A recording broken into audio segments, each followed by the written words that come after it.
Температура воздуха плюс 32. Спасаясь от жары, горожане массово посещают не только городской пляж, но и запрещенные для купания водные объекты. К примеру, пляж 203-го микрорайона остается наиболее популярным местом отдыха среди якутян. Поток людей очень большой. Мы проведем беседу. Люди некоторые выполняют наши просьбы, переходят на 202-й. Но мы уходим.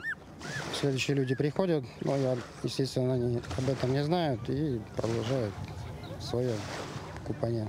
В один солнечный жаркий день было очень много народу. Мы проводили беседы, ушли. Через какое-то время сообщают, что девочка утонула. А было это так, что очень много было людей, глубина большая, девочка плавала. Потеряла дно под ногами, начала захлебываться, прокричать не смогла. Глубина реки на пляже доходит до 7 метров. Много резких перепадов и неровностей дна. Так как пляж не санкционированный, дно не исследовано водолазами, что еще больше увеличивает опасность пребывания. На дне, возможно, находятся различные металлические предметы при купании, когда, возможно, человек нырнет и ударится в них, потеряет сознание. Также глубину невозможно визуально определить.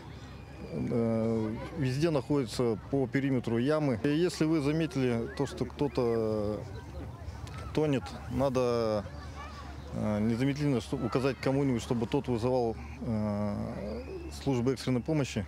Звонить 112, 01, 02 и взять подручные средства. Детский надувной круг, там пустую 5-литровую бутылку даже пойдет, надувной матрас, и при помощи этого подплыть и оказать помощь.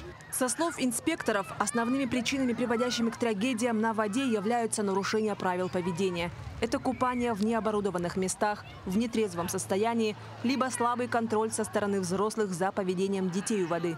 Официально в Якутске работают 2 пляжа. Один из них находится на территории 202-го микрорайона, а также на территории озера Сугун на 16-м километре Вилюйского тракта. Не стоит подвергать угрозе себя и своих близких. Марфелина Алексеева, Семен Семенов, Якутск.